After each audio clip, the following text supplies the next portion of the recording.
teens, especially my friends, people that I know, don't know how to confront people with their issues and problems, and then that kind of stress builds up, and then they go crazy because they didn't know how to express. And mindfulness, these practices really help. So speaking of teens, if you got to offer teens just like 3 mindfulness practices, what would they be and why? The one we did before, closing your eyes, breathing, taking a second. I guess that'd be one. So if you have a couple other ones.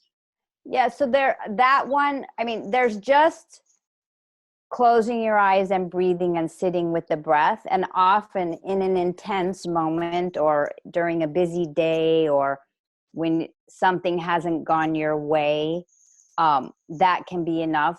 And then the practice that we just did, which is, I call it befriending your feelings. Just, we're all usually either like going 100 miles an hour or we're asleep. And we often don't even slow down enough to check in with ourselves and see how we're feeling, to know like, wow, today was a really rough day. Yeah. And I just need to be a little kind and a little gentle, and maybe, take a hot shower or you live in Florida, so this may not be a thing for you, but like get a cup of cocoa, or offering ourselves some kindness. And then the last thing is, not so much a sitting with your eyes closed practice, but it's more of an interactive practice. So I really like to teach teens about the difference between responding, which is choosing how you deal with something, and reacting, like just doing what you always do out of habit or flying off the handle. And usually I use a poem, and maybe you can put it up on the website when you put up the talk, but it's called Autobiography in 5 Short Chapters. And it's a simple poem where it talks about this person who's walking down the street, and there's a big hole in the middle, and they fall in and they can't get out. And then they walk down the same street and the hole's still there and they still fall in. And then they walk down the same street and the hole's still there and they pretend they don't see it and they fall in, but they get out. And then they walk down the same street and they walk around the hole. And then the last one is they walk down a different street. And for a lot of us, like even if it's a fight with our parents about like how much time we get to use video games or whatever, like we're all following in the same hole all the time. Yeah. And we just keep walking down that street, and then the resentment builds. And it's like, if we can just pause and ideally choose a different street. But actually I had a mother in one of my parenting groups who was like, sometimes I can't find a different street. And I said, well, at least like sit down on the sidewalk. The big hole is there. Like, don't keep walking, and like, just see what's possible if you do something. And usually like if you change your piece of the dynamic, and again, I'll use like the video game argument.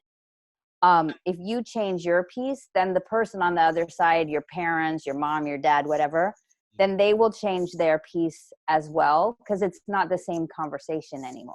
And so I think sometimes we just get so stuck in our heads that we just keep doing the same thing over and over. There's this thing, right? Insanity is doing the same thing over and over again and expecting different results. And a lot of times, as both parents and as teens, we're pretty insane. Like, we just keep having the same argument. No one's really listening to anybody. And if we can stop and breathe and like choose to really hear our own truth. So this is, I'm giving an extra practice now, but a difficult communications practice is to stop and breathe and check in with yourself and really hear your own truth. Like, what do I feel? What do I want? Then the next piece is harder. It's to hear the other person's truth. So, well, what does my dad feel and what does my dad want? And I'll give teens a tip.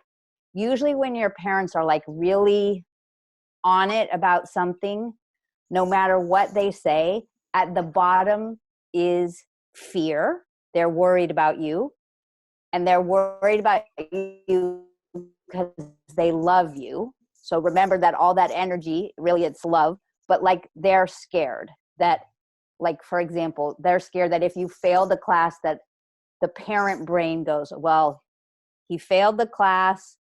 He's not going to pass high school. He's not going to go to college. Oh my God, my son is going to be a bag person, right? So they're in this whole thing that kind of really doesn't have anything to do with you. But if you can say like, Dad, Mom, I know you love me and I understand you're worried and it's all going to be fine. Like that would change the whole conversation. But if you're busy, like making your point or you're freaking out yourself, then it's hard. So noticing what you feel and what you want, what the other person feels and what they want. And then you have the data that you need to find a solution. But if everybody's busy arguing, you can't do that.